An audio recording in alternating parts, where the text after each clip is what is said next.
Good morning, everybody, and welcome to our studio show here live on MXGP TV. It's round 9 of the FIM Motocross World Championship. It's the MXGP of Latvia with myself, Paul Smalins, Lisa Zlaylands. Our guests are going to be joining us today. Our first one is in the house, Darian Sanayei. We've got Glenn's Coldenhoff's coming up, and we've got Nathalie Fase as well. And the S thing is because we are in Latvia.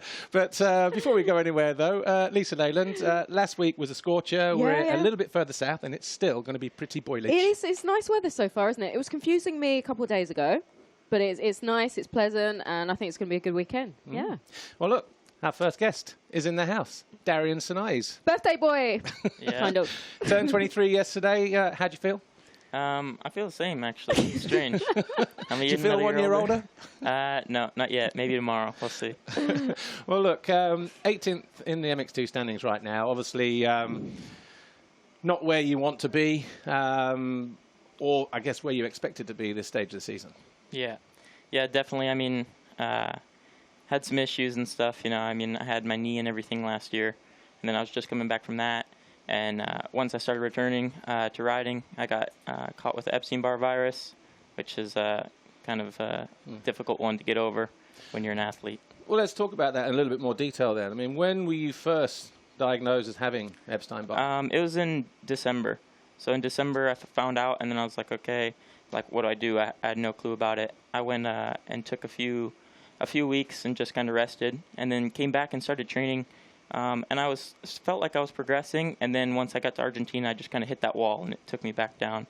And then so since then, I've just been struggling a little bit, but seemed to be improving, but very slightly. And when did you first feel that something was wrong, when you thought, actually, I need medical advice now? What were the symptoms of the virus? I didn't really think I did, because when I was coming back from my knee, like, I was pretty out of shape. I wasn't riding for like 5 months with it. So when I started riding, I could tell like I was getting really tired at like 10, 15 minutes. But I thought that was just normal from not being on the bike for so long. And then it just kind of kept staying around, and then almost getting worse. And then I found out. Yeah. Well, what's the cure? How do you shake it off? Yeah, it's pretty much just rest and just your immune system just has to fight it back. So it's like up to your body when it's going to win. Well, obviously, excuse me, it's not all doom and gloom. Go back to Russia a week ago. Seems like there was light at the end of the tunnel. Pulled a whole shot. Yeah. Led some laps. Yeah. How did that feel? Being back up front, being back at the sharp end and challenging for, you know, what was effectively your best position of the year. Yeah. Yeah, for sure. I mean, the last few GPs, like Portugal, I started riding decent, you know, because before that I was just like, man, I'm not even in the fight. I'm not even up there at all. But in Portugal, I was like fighting in the top 10. And then in Russia, I got the whole shot and I was leading. That felt really good to finally be out in the front again and like show people like, hey, like I still can be that guy. Like I've had some issues in the past, but that's not going to affect me in the future once I'm over this. And the funny thing about this is when I was talking to you before that, you had to go home back to the US for like 3 or 4 days. So you literally jumped on a plane. Yeah. You're in New York 3-4 days, jumped back on a plane, back to England, straight on a plane to Russia. Yeah. Jet-lagged to the hilt. And the hottest weekend of the year. You go and get your best results. I think Dixon needs to send you on a plane back to New York every week. Yeah, definitely. I could feel that for sure. Like Saturday, I mean, once I got to Russia, just the traveling, like it was 24 hours to get there, you know. So that was super hard, and I felt really sick. But, I mean, when you get a good start, you have no other choice what to do, you know. It's like I might as well try to fight for as long as I can. But that's always the way, though, isn't it? You know, when you're new to a class, for instance, you come from MX250 and you go in MX2, you go, okay, where's my place? Yeah. Get a whole shot and see how long you can run it there. Yeah, and if you're only good for 15 minutes, next time you do it, you're good for 16 or 17 minutes. Yeah, and for sure. That's how you progress, isn't it? Yeah. And I guess that's the same for you with what you've been dealing with. Yeah, definitely. I mean, even like if we go back to 2017, I was like top 10s pretty consistently. I got 11th in the championship. But I think what I was lacking that year was just my starts. But now that since they're back, I think it's a good improvement.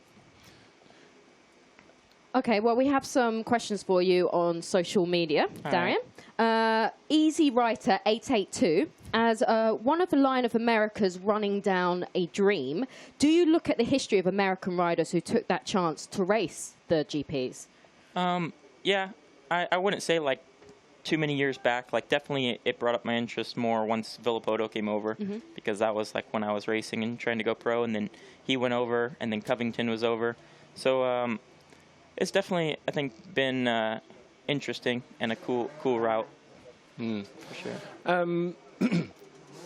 Just going back then to Russia, obviously the fact that you're up front, you did show signs of your old self. On the hottest race so far. Yeah. That must have been encouraging. Yeah, definitely. To be able to do it there was good. Always to be up front, you know, it takes a lot of stress, and everything kind of starts to build up, you know, and it gets to you when you're like in the back so many times. It's like, am I this place rider now? But then showing like some speed and everything gives me a bit of hope and some more fight coming into the rest of the season. Well, when you arrived in Argentina and you knew you'd got issues, and obviously you tried to ride out Argentina, then we had a week off, and you go to Matterley, we had 3 in a row. Yeah. In hindsight, was it, you know, obviously hindsight's great, but not great at the same time. Was it, would it have been better for you to have maybe missed the first 2 or 3 rounds? Would that have helped the recovery? Yeah, I think so. It's just, I didn't have so much information, and there's not like set in stone. This is what you do. This is how you get over it. But now looking back for sure, I'm like, yeah, if I could have just took off probably 3 months from that December point and skipped those first few rounds and then came back strong. But at the same time, if I would have done that, you don't know that I would be still feeling better at that point. And I guess you probably thought, well, actually, if I can get through the first round, championship is the bigger goal. Maybe get through this, score some points. Yeah. Might be in with a hunt for, okay, if not the championship, certainly a top 3. And I guess that was also on your mind as well. So you kind of caught between the devil and the deep blue sea. Yeah, for sure. And then we're doing everything, you know. I mean, I still want to represent the brand. I want to do well. I want to still be out racing. I had the whole year before I was sitting on the couch, so that wasn't too fun either. Finally, what about this track here? The last time you rode here, it was in the opposite direction, I guess, because you didn't race here last year. No. Looking forward to it? Yeah, it's pretty good. It's soft soil, but it's not too sandy, you know. It's not like as deep as Lommel or anything, so I think I can perform pretty good on this track. And then the weather's also nice this weekend. It's going to be warm, but not quite as warm as Russia, so it should be fun. All right. Well, look, Darian Sanayei from Bike It DRT's Kawasaki's. Thanks for joining us in here today, and obviously we wish you all the best this weekend and for the rest of the season. And hopefully anybody else that's been suffering the Epstein-Barr thing will take heart from some of the stuff that you said today. Yeah, for sure. All right. Well, look, Glenn's Coldenhoff is in the studio getting ready to come in. We'll talk to him in a moment, but let's check some highlights from MX2 Race 2 from Russia a week ago.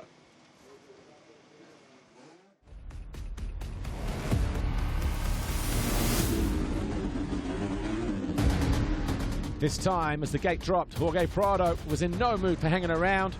Fox, hole shot number 10 in his back pocket as he exited turn 1. Much cleaner for everybody else. Michele Chervelin was 4th, but Olsen moved quickly into 3rd and then past Larinaga. Sanayei once again started very strong, but second soon went begging, and it was Olsen who was quickly into that 2nd place.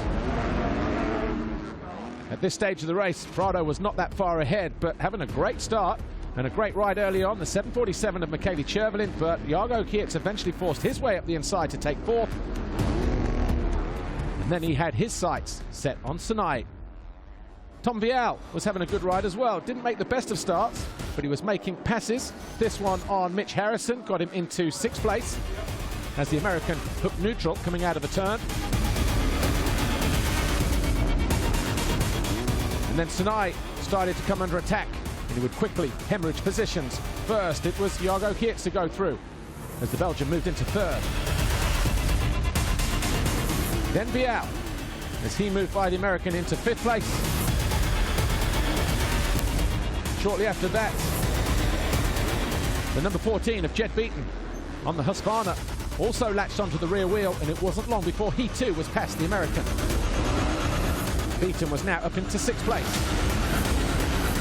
Ben Watson also joined the party on the 919 Yamaha as he surged by to move into 7th. Watson would eventually come home in 6th place. Henry Jacobi, another poor start for him, eventually found his way around the American to get himself into 8th, just ahead of Maxime Renault. The American really not in the mood in the second half of the race. after his earlier illness in the season. Evans also found his way round.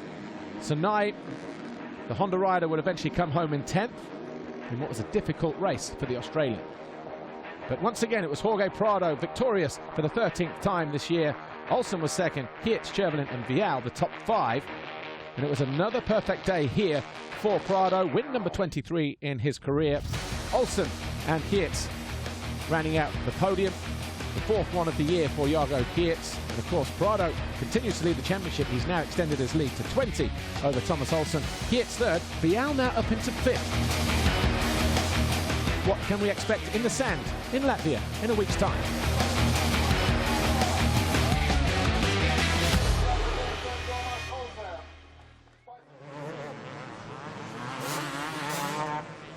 Welcome back to our live studio show here on MXGPTV.com with myself, Paul Malins, Lisa Leylands, and Glenn's Coldenhoffs from Standing Construct KTM. Never gets old, does it? Never gets old. I love this Grand Prix. And anyway, we are back in position here, ready to go. As you can see, Glenn's in position here. Glenn, welcome to our studio show. Thank you. We'll talk about your season in a moment, but let's cast your mind back briefly to Redbud, FIM Monster Energy Motocross of Nations, less than 12 months ago, when you were probably at the peak of your powers. Is that a race that you still think about, or is it already a distant memory? No, it's definitely not a distant memory. I mean, you know, it's sometimes you have those days, you know, it's something, yeah, you will never forget. And going 1-1 at Des Nations, it's amazing, you know, and I think that's also the best day of my career, and it's something definitely, yeah. You will never forget, that's for sure. The cleanest rider on the track, led every single lap as well, both races that you did on Sunday. Yeah, I didn't took the whole shot in that last moto, but I managed to go quickly passing the guys in the first, I think, 4 or 5 corners, and yeah, I was just smooth, I think, all weekend long. Straight from first practice I felt good, and yeah, the track really suits me. And of course the rain helped me a little bit, but yeah, as you can see here, the leap was one of my favorites. Final lap, popping the hill. Yeah, no, it was definitely amazing. I didn't jump it all Saturday, and yeah, in the last lap of warm-up, you know, I felt good and I felt like I had the speed and just went for it. And those motos, you know, I almost pulled it every single lap, so that was definitely great. Well, then, of course, you know, off the back of that, you kind of think, right, 2019, just around the corner, you're in the best shape of your life. Yeah. Then you had your winter crash, multiple injuries. I guess that's difficult to deal with. Yeah, sure, you know, because if you have a good race coming into the winter, it's always good for your mind and good for your confidence and all that. And yeah, then this crash happens, and yeah, I missed my complete winter prep, let's say. And yeah, normally those months, you know, the time to get your base for all the year, and yeah, I missed that completely, and went 2 weeks of riding and straight went into Argentina. So you know, your season is going to be tough, but yeah, I try to build it up and still get better every single weekend. But yeah, I know it's hard. Yeah. Well, like you said, you came into the season with no bike time, but it does seem that you're gradually gaining that momentum back. 5th overall in Mantova and 10th now in the championship standings. Yeah, it's definitely getting better, you know. But as I said before, you know, normally you have a good base, and this base I'm missing now. And also, I've been only 2 weeks on the bike before Argentina, but even before that, you know, I couldn't do a lot of physical training. So yeah, that has to come race by race. And I feel like now also, you know, I can't handle so much training as I did in the past. So I'm still coming back, and I have still pain every single day. It's not that bad while riding, but you know, every morning I get up, I still got pain on my back. So it's definitely not healed yet, but I feel like, you know, I make good improvements, and some days I'm pain-free. So it's definitely getting better, but unbelievable slowly. Yeah. Well, more from you in a moment, Glenn. But here's how you can get your hands on our mid-season offer on MXGP TV. Last week in Russia, we announced our mid-season subscription offer to MXGP TV. So if you fancy watching every second, every weekend, and every race of MXGP Live, then now is the time to subscribe. You can now buy the season pass at 50% discount, which also includes all of the first 8 rounds of MXGP, WMX, and EMX. Choose between live or on-demand action from every round between now and the end of the season, including all the qualifying races, the FIM Monster Energy Motocross of Nations, WMX and all EMX European races. The best part is that it's completely commercial-free, which means no adverts. Also included is our studio show and 26-minute highlights program Behind the Gate, which is available every Tuesday after each GP. For more info, check out our website, mxgp.com, and enjoy. Well, look, back to Glenn. Last week in Russia, picked up a Fox hole shot, led 7 laps. How good was it to be back up front, battling for the win? I know it wasn't, you know, it was short-lived, Yeah. but all the same. No, it's amazing, you know. My start hasn't been great so far, so this is definitely good for the confidence, and also leading laps, you know, in front of Geyser. I think we can say he's the man on the move at the moment right now. So, yeah, leading 7 laps, you know, it's definitely a great feeling. I was struggling a bit afterwards. I mean, I was so hot out there and so intense, and yeah, then my base physical, you know, it's just not enough. And then, yeah, you find yourself after those 15 minutes, and yeah, I dropped way back. But yeah, as you say, you know, it's good for the confidence that you still know you can do it. And yeah, I'm definitely looking for more of this. Well, like I said a moment ago, you touched on some of the sort of body pain you're feeling. I mean, I would call it old man syndrome, but way ahead of time.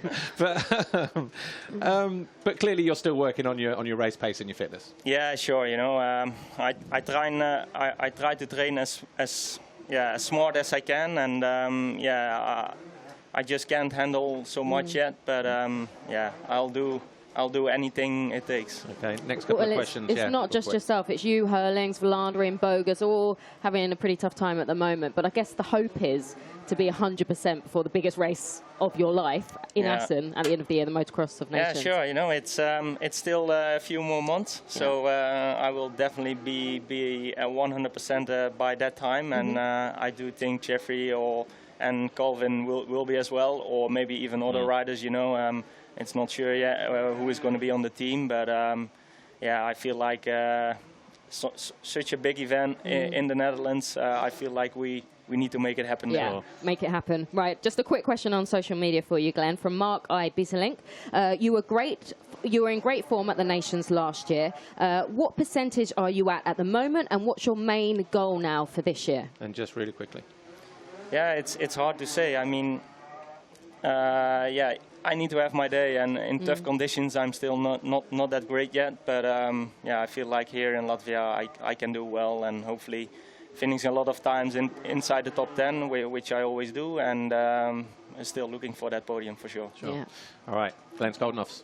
Thanks for joining us here this weekend. Nathalie Fase is in the building. We'll talk to her in a moment. But before we do, let's catch up with some highlights from MXGP Race 2 in Russia 1 week ago.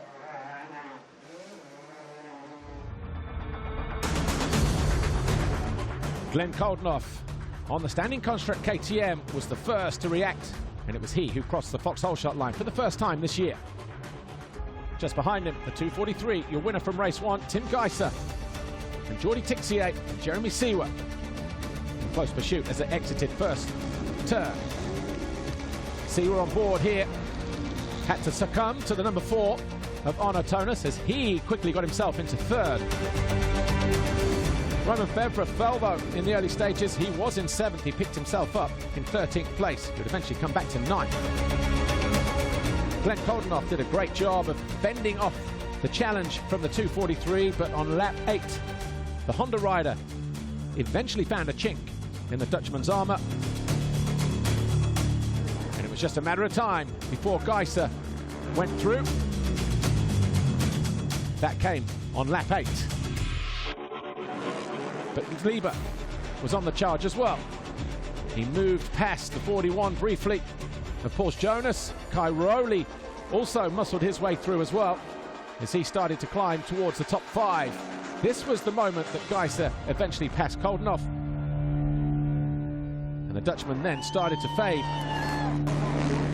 The 4 of Tonus moved into 2nd. Then into 3rd place, the number 91 of Jeremy Seewer. wasn't quite as easy, but it was a mistake in the end from Coldenhoff that allowed the Swiss rider to go through. That's the highest position that the Swiss rider has been in MXGP. Cairoli eventually threw as well into 4th place. Tonus, though, had everybody on the edge of their seat.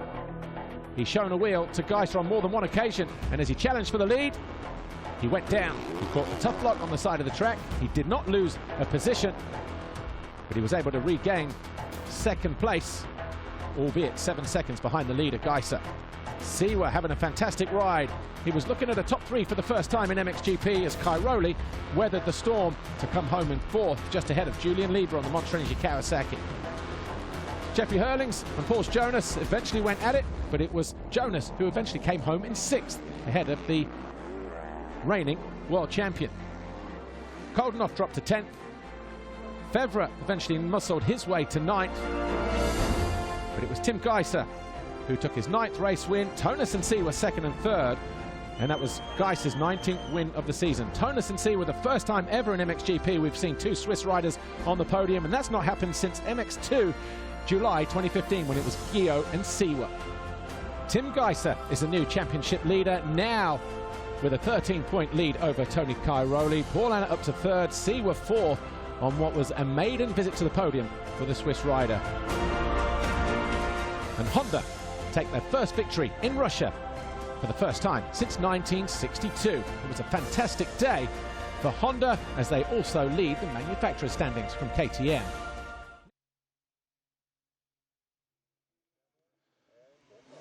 Welcome back to our live studio show here on MXGP TV with myself, Paul Malins, Lisa Leylands, and our final guest, Nathalie Fase from FNX Racing Kawasaki. And Nathalie, great to see you. Welcome to our studio show. If you're wondering about the Nathalie Fase thing, it's because we're in Latvia. They put S's on the end of everything. And it's our favourite joke this weekend as well. I hear it everywhere. Yes. Never gets old.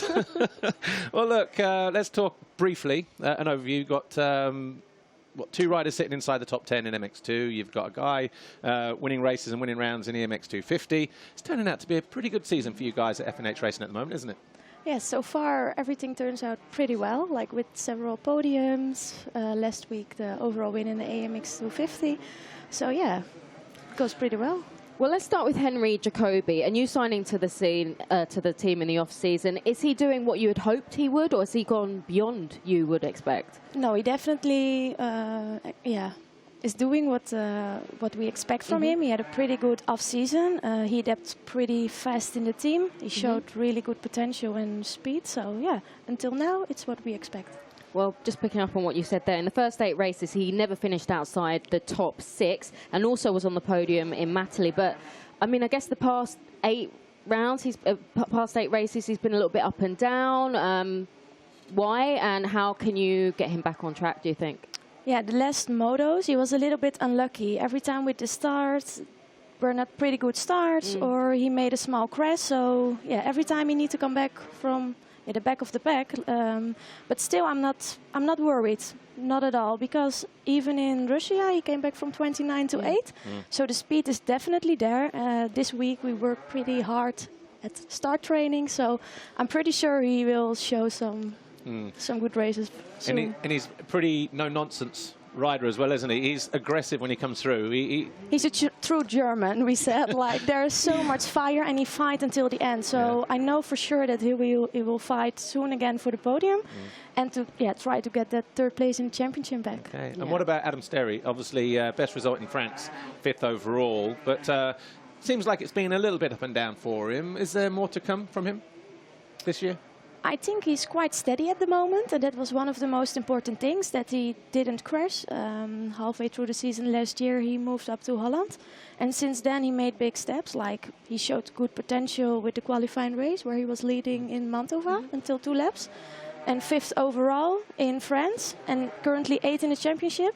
And yeah, it's going good. And how's the relationship between him and Henry Jacobi? Because obviously last year, Adam was the #1 guy in the team. Henry's come in, he's been sat there, he's been on the podium, he's been 3rd in the championship. Are they competing to be top dog amongst themselves, or is it generally okay? Generally, it's okay. even, you know, on the track they need to fight for their position, but off the track they are true friends. They live in the same apartment, so no, I can't complain about that.